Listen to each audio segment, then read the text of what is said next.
wis ngono dunya wis biasa wae, urip wis biasa wae. Maksudnya biasa wae penting soleh, di hati soleh, rezeki wis minawos. Pokoke taluk mek pangeran, ora usah sok suci, ora usah sok bener dhewe wis biasa wae. Dunya wis kabeh kersane napa? Pangeran. Ya sudah seperti ini. Yang soleh kaya salabah malah akhirnya suul khotimah. Padahal dulu disebut hamamatul masjid, tukang iktikaf. Gak tahu mulai ke masjid, tapi akhirnya suul khotimah. Wahsi sing mateni kekasih Nabi, rupane mateni Hamzah ditakdir husnul khotimah. Makanya donga ya muqallibal qulub tsabbit qalbi ala dini. Kita tidak pernah tahu. Nah, kenapa kalau saya ngaji PD? Mereka aku muji pangeran, saya tidak pernah mikir awakku, tak penting awakku, penting muji pangeran. Ngaji itu artinya kan muji pangeran, muji ilmune pangeran, ya sudah selesai.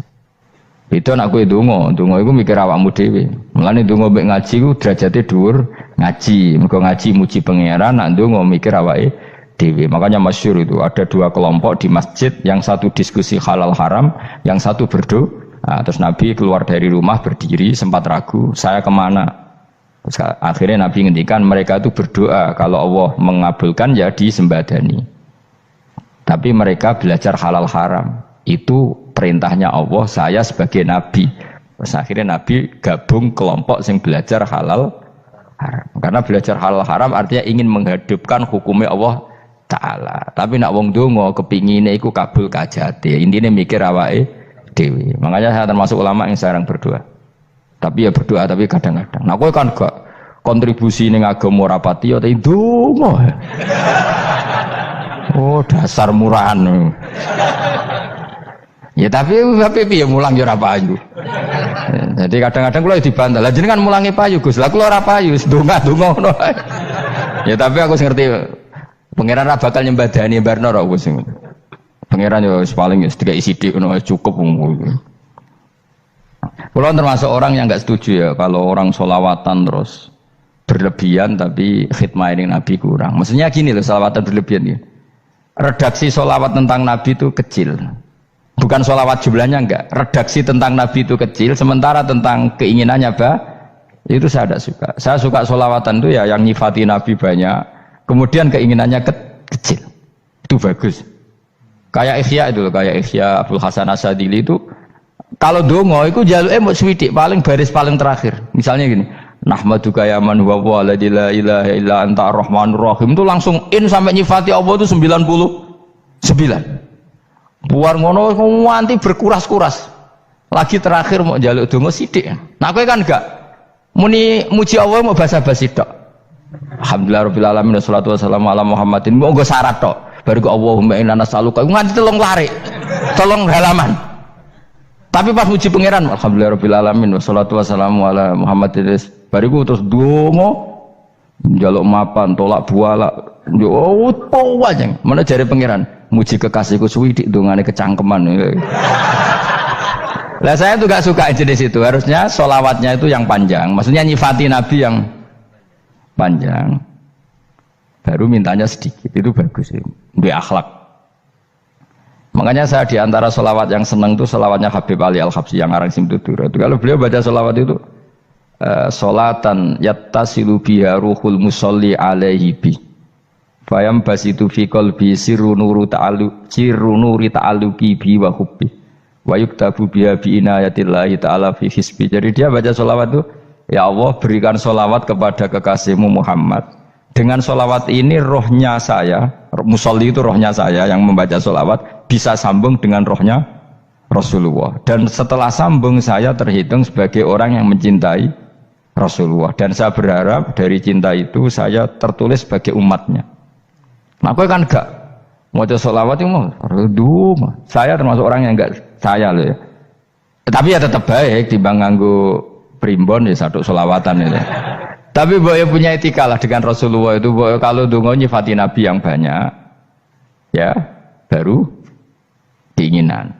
Kan banyak itu sholawat yang seperti yang saya misalnya di kitabnya Sayyid Muhammad ada Allahumma sholli ala sayyidina Muhammad nuri kalam alladzi. Wah nyifati Nabi itu sampai panjang lebar baru menceritakan hajatnya. Kalau kamu kan enggak nyifati Nabi basa-basi, mau sidik mana?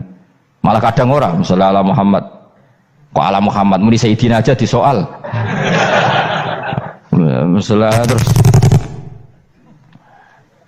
Baru kudungannya apa? Panjang. Saya termasuk yang enggak setuju karena itu menurut saya kurang etika. Makanya Rasulullah itu kalau berdoa kalau sudah nyifati Allah, coba tak beri satu contoh saja doanya Nabi. Alhamdulillah hamdan yuwafi ni'amahu wa yukafi'u mazida ya rabbana lakal hamdu kama yanbaghi li jalali wajhika 'azimi sultanik la nuhsi thana'an 'alaika anta kama asnaita 'ala nafsik. Itu sudah berapa itu nyifatinya? Itu belum doanya tuh. Nah kamu kan enggak Alhamdulillah rabbil alamin Allahumma ya Allah ikdi hajati gremeng tok titik seramutu tenan jen gak bakat wali nah cara kula iku sisen kula ya sering ngamini dongane wong ngono tapi ning atiku amin itu maksudnya amin barno mawon Gusti nanti aku amin tapi amin ku barno mawon Gusti wong ora jelas ngono betul. Jadi aku muni amin tapi amin barno maksudnya ya Allah barno amin maksudnya. Jadi karena tadi setahu saya doanya para nabi para wali itu memang seperti itu. Ya coba itulah doa tadi aja yang saya sebut itu berapa kalimatnya? Apa? Alhamdulillah hamdan yuwafi ni'amahu wa yukafi mazida ya rabbana lakal hamdu kama yanbaghi li jalali wajhika 'azimi sultanik la nuhsi tsana'an 'alaika anta kama asnaita 'ala. Enggak terhitung pujian saya kepada engkau sebanyak engkau memuji pada diri engkau sendiri. Allahumma inni a'udzu biridhoka min sakhatika fi mu'afatika min uqubatika wa bika minkal. Allahumma sholli bi haqqi jabarutika wa bi khawfika. Kan panjang sekali doanya wali-wali itu, tapi semuanya mensifati Allah. Bahkan banyak yang kemudian lupa enggak doa. Coba haji, doa haji itu coba. Labbaik Allahumma labbaik la syarika lak innal hamda wa ni'mata laka wal mulka la syarika lak wa ni'mat. Itu kan labbaik saya siap melaksanakan perintahmu ya Allah sa'dik. Engkau yang punya pujian, engkau la syarika lak lakal. Itu malah enggak ada, jarang malah ada doanya. Itu kalimatnya talbiyah semua. Allahumma antal azil akram itu sudah seperti itu. Karena tadi al-mu'min yashghaluhu sana 'ala Allah min ayyakuna li nafsihi dzakiran. Mukmin sejati adalah sibuk memuja Allah sampai lupa jatah dirinya sendiri. Nah, kowe kan gak mujine Allah basa-basi, dongane tenanan. Itu jadi makhluk aneh, itu jadi hubungan mbek pangeran itu wong aneh. Ya tapi jen ra bakat wali, ngono iku dadine ngono iku. Ya tok ngono kok mari wali kakean malah gak elit. Jadi, tapi saya mohon itu di sholawat itu usahakan jumlah paling enggak jumlah sholawatnya banyak, doanya sedikit. Paling enggak misalnya kamu tidak punya kalimat yang apa baik ya mau sholawat ping 100 itu gak ada salah biar guling-gilingan apa kita menyebut kekasihnya Allah lebih banyak ketimbang kita menyebut hajat kita sendiri ya gitulah. Paling enggak punya etika seperti itu ya. Kalau kamu enggak punya segot-segot sing keren, bacalah sholawat berapa 100 terus cerita awam Gusti utang kula kathah. Mungkin ra jawab wis roh ngono saya. Tapi kan kita menyebut kekasihnya sampai 100, nyebut utang bisa. Ojo kok nyebut kekasih pisan, nyebut utangi 100. Berarti yen nek ditakoki pangeran, kowe nyebut kekasih wong pira pisan, nyebut utang 100 dasar ra utang ngono mereka. Ya ada, saya termasuk orang yang nggak setuju tadi. Jadi kalau redaksi sholawat cari yang mujinya Nabi lebih lebih banyak. Karena itu nanti lebih diridhoi Allah Taala. Coba Allah sendiri kalau nyebut nabinya itu hitung saja. Laqad ja'akum rasulun min anfusikum. Jadi rasulun min anfusikum, seorang rasul yang sejenis dengan kamu. Terus azizun, orangnya sangat terhormat. Alaihi ma'anitum, rasul ini siap menanggung apa yang kalian tidak mampu. Kowe ra bakat mlebu swarga baru kaya syafaate Nabi akhirnya mlebu swarga. Kowe ra kelar korban, Nabi tahu mengorbankan kita semua. Dokha Rasulullah bikabsaini terus hada an ahli wa hada amman lam yudokhi min mati. Jenenge alihima anitum. Nabi menanggung apa yang kalian berat. Azizun, Nabi itu ali terus harisun alaikum. Nabi sangat berkomitmen menyelamatkan kalian. Haris itu keinginan yang berlebihan itu jenenge apa? Haris, kiai kuno namanya ini ngungseng, keinginan yang over. Nabi itu sangat berkeinginan kita ini maslahat. Terus bil mukminina raufur. Allah yang zat yang super saja kalau nyebut nabinya nyifati sebanyak itu. Ada ayat lagi misalnya, Rabbana wab'ats fihim rasulam minhum yatlu alaihim ayatika. Muhammad itu siapa? Seorang rasul yang membacakan ayat-ayat Allah. Wa yu'allimuhum, seorang rasul yang mengajari mereka alkitab wal hikmah. Wa yuzakkihim, seorang rasul yang membersihkan akhlak-akhlak kita. Jadi artinya Allah punya tradisi kalau nyifati rasul itu banyak. Juga nyifati orang-orang sekeliling rasul. Makanya menurut saya madzhab Syiah itu enggak pas. Karena Allah kalau nyifati Rasulullah itu jika nyifati orang-orang di sekeliling Rasulullah, dan itu dengan pujian, yaitu Muhammadur Rasulullah walladzina ma'ahu asyidda walal kufar ruhama'u bainahum tarahum ruk'an sujada yabtaguna fadlan minallahi warid wa nasimahum fi wujuhim min atharis sujud. Itu kan panjang sekali, dan orang-orang sekeliling Muhammad adalah begini. Kayak apa Allah muji para ashabu Rasulillah? Masa kita ikut kelompok yang menghina ashabnya apa? Rasulillah. Makanya kita tetap madzhab ahli sunnah apa? Wal jamaah, yaitu mencintai semua sahabat. Karena Allah saja yang Tuhan mensifatinya dengan sehormat itu. Mensifati apa? Ashabu Rasulillah. Disifati orang-orang yang saling kasih sayang sama orang mukmin. Tarahum ruka'an, sujud dan komitmen hidupnya untuk rukuk dan sujud. Simahum fi wujuhim min asari sujud. Sudah asari sujud tidak usah diterjemah, nanti sensitif. Cuma setahu saya asar sujud itu nanti setelah di akhirat orang sering sujud itu jabahnya itu ada nurnya. Tapi kalau ada yang nafsirkan asari sujud itu warna tertentu ya semboy, itu sensitif. Yang jelas asari sujud itu ya sudah seperti itu. Seneng kamu kok kasut. Kowe nyen provokator, nak ono apa ya? Ada hal yang begitu terus mau berlebihan. Uteke ya khisimun. Nah, kula ora ada kepentingan pokoknya ayat si mahum fi wujuhim min atharis sujud, bahwa dalam jabahnya itu ada asaris sujud. Itu masyhur kan, saya terangkan ya, tapi kowe aja sensitif loh, biasa wae. Suatu saat Rasulullah itu ngendikan begini, nanti saya kata Nabi akan nyafati kalian semua. Sahabat-sahabat tanya, ya Rasulullah dengan sekian miliar orang bagaimana kamu mengenali kita? Saya ulang lagi, suatu saat saya nanti akan nyafati kalian karena saya kenal kalian. Maksudnya di akhirat. Ya apa? Di akhirat. Terus sahabat tanya, ya Rasulullah bagaimana engkau mengenali kita sementara nanti di akhirat bermiliar-miliar orang gitu. Terus Nabi ngendikan gini, jika kamu punya unta dengan tanda tertentu, saya ulang lagi, jika kamu punya unta punya tanda tertentu, dalam jidatnya ada begini, dalam tangannya ada gini, dalam kakinya ada gini, maka apa kamu bisa membedakan untamu dengan unta orang lain? Ya bisa ya Rasulullah, karena unta kita khas. Misalnya kaki depannya ada putihnya, kaki belakangnya ada putihnya, dalam baduknya ada putihnya. Terus kata Nabi, inna ummati yut'auna yaumal qiyamati hurran muhajjalin min asaril wudu. Nanti umatku nanti wajahnya juga bersinar, tangan kakinya juga bersinar.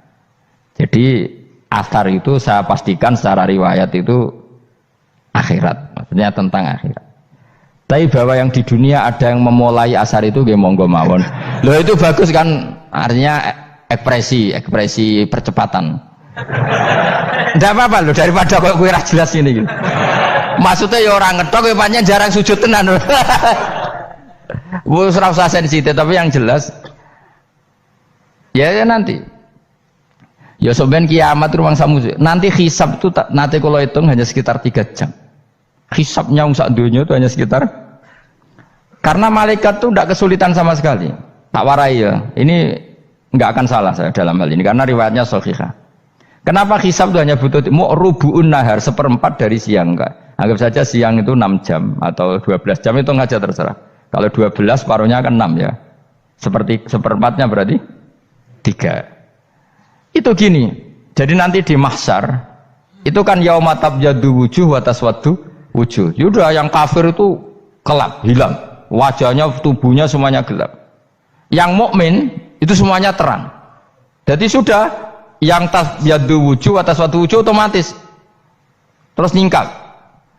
Terus pergerakannya itu delala yang tabyaddu wujuh itu ke kanan, yang taswaddu wujuh ke kiri.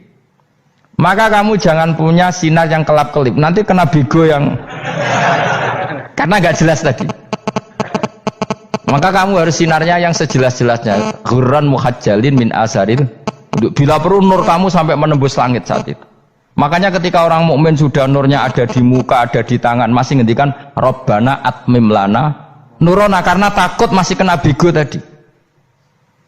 Karena kalau hanya wudhu tok, sikil tok kan, bayangkan di miliaran orang kan bisa agak kelihatan. Tapi kalau nurnya sampai nembus langit kan, itu siapa kok nurnya sampai, kan malaikat langsung tahu. Lane hafal Quran, alim kan insya Allah nurnya itu. Sama zaman itu masih berdoa, Rabbana atmim lana, sempurnakan nur kami. Karena nanti identifikasi malaikat berdasar tadi, kalau ada nur berarti diletakkan ashabal yamin, kalau nggak ada nur ashabal shimal. Nah malaikat yang dibawa bigo itu kira-kira detail nggak? Dugaan saya kalau kelap-kelip pasti kena shimal. Wah ini partai kiri mesti kan. Pemenang yang wudhunya mau dulet sirah tok sidik. Karena anak madzhab Syafi'i. Sebetulnya meskipun itu sebaiknya kalau basuh sirah itu kabeh ben ora kelap kelip, mana aneh pepesan terus dulat-dulit tok. Iku sebenarnya ya itu kelap kelip. Ya sudah ya. Setelah itu kata ngendikane pangeran yu'raful mujrimuna bisimahum fayukhadu bin nawasi wal aqdam. Orang-orang pendosa kelihatan maka diletakkan di kiri. Nah sama yang orang-orang baik simahum fi wujuhihim Medasari. Jadi ayat itu jelas tentang akhirat. Tapi kira usah terus provokasi. Seneng kamu kok ya khisimun. Maksudnya provokator. Gitu. Jadi nanti yang mukmin jelas nurnya. Lah nur ini nanti dengan kadar iman kamu, perilaku kamu. Ada yang kelap-kelip, ada yang. Nah yang kelap-kelip ini orang kena bigo itu tadi. Nanti setelah kena bigo ikut ashabis simal, yang kelap-kelip disortir lagi malaikat yang bagian detail kan ada nanti. Lah ini terus ditubir neraka, yang kafir bener-bener neraka, yang ini ditubir neraka. Nah itu nanti ini yang ngel-ngelo Kanjeng Nabi digoleki ya ini itu. Mana sakit Kanjeng Nabi, mana ono kiai soleh darani, nek iso soleh dhewe sakit Nabi mergo terus goleki endi umatku sing kelep-kelip terus dicari disafaati. Ya imma langsung dituruti Allah, wa imma diumbasine neraka. Ya terserah rencanamu piye kon aku. Tapi yang jelas apa? Kiamat itu cepat sekali karena tadi ada identifikasi tadi. Makanya hanya cukup 3 jam karena tadi yang jelek kelihatan jelek, yang baik kelihatan baik. Makanya cepat. Ya araful mujrimuna bisimahum, orang pendosa dikenali lewat alamatnya yaitu taswaddu apa? Wujuh. Kalau orang baik dikenali lewat tabyadu wujuh. Nah, terus setelah nyingkir, ini ngono tak warai kiamat. Setelah nyingkir itu faduri babenahum bisuril lahu bab. Setelah tersingkir tadi terus lalu ada pintu penghalang, pintu pemisah. Nah pintu pemisah tadi yang sisi kanan langsung jadi surga, yang sisi kiri jadi neraka. Itu disebut faduri babenahum bisuril lahu bab batinu fi rahmatu wa dhahiruhu min qibalihil adzab. Yang pintu arah kanan otomatis wilayah surga, yang pintu kiri otomatis wilayah neraka. Nah problemnya ketika penutupan pintu itu dah yang kelap-kelip itu katut kemana ini yang makanya kamu jangan malok partai yang apa kelap-kelip yang nggak jelas itu koalisi kemana ya? Kalau partai besar kan iso nyalon presiden, partai kecil ini kan ikut mana ini kan sing sak ngisore 1%, 2% ini kan repot. Loh, coba misalnya nur kamu 2%, berarti gelap kamu kan 98%. Kira-kira malaikat mengkategorikan kemana coba? Ayo jawab. Gelap. Loh, kode semangat Pak. Padahal itu bagian dari kamu. Kalau satu tubuh itu sinarnya hanya 2%, kira-kira kategorinya itu partai gelap, partai terang. Kode semangat kok ada ini. Berarti kegaruk kemana? Kiri. Tapi bisa saja malaikat cara berpikir gini. Tapi kok ada cahayanya ya? Padahal kata Allah yang bercahaya ashabul yamin. Kan nggak ada bilang cahaya terang. Bisa saja malaikat alhamdulillah berpikir begitu. Ya nanti kita rayu saja supaya berpikir ini kan yang penting ada cahaya. Kan Allah tidak bilang terang apa kelap-kelip. Ya mungkin saja asal ada cahaya dikategorikan lahu nur, punya apa? Nur. Tapi yang jelas saat itu pun yang sudah punya cahaya masih berdoa Rabbana atsmim lana nurona. Ya Allah saya mohon sekali nur-nur kami sempurnakan. Jadi ini saya bantu teman-teman yang hafid-hafid supaya tahu maknanya ya. Dan yang nggak hafid ya dengar ya. Kalau nur itu penting. Makanya Nabi itu kayak apa? Nabi itu orang super. Itu kalau ngendikan wa maj'al min fawqi nuran wa min tahti nuran wa an yamini nuran wa an simali nuran, sampai terakhir Nabi masih mendoa untuk dirinya waj'al li nuran, dan semua tubuh saya jadi nur. Jadi Nabi sudah gitu. Ya Allah, jadikan sisi depanku nur, belakang kami nur, kanan nur, kiri nur, terakhir itu apa? Waj'alni nuran, dan doa semoga semua tubuh saya jadi nur. Itu termasuk doa yang sering saya baca. Karena saya takut kelap-kelip tadi, ini bahaya ini kalau malaikat. Saya tidak tahu cara berpikir malaikat tadi. Apa ngitung 98% maka dikategorikan apa? Gelap. Apa dihitung nurnya saja? Wong instruksinya Allah kan yang ada nur ashabul yamin. Meskipun kelap-kelip kan punya nur. Saya tidak tahu nanti ikut 2% ikut mana kalau di partai koalisi itu. Ya, ikut yang menang biasanya, ikut yang apa? Ya paham ya, makanya saya mohon kalau wudhu itu usahakan sempurna, terutama wudhu sholat.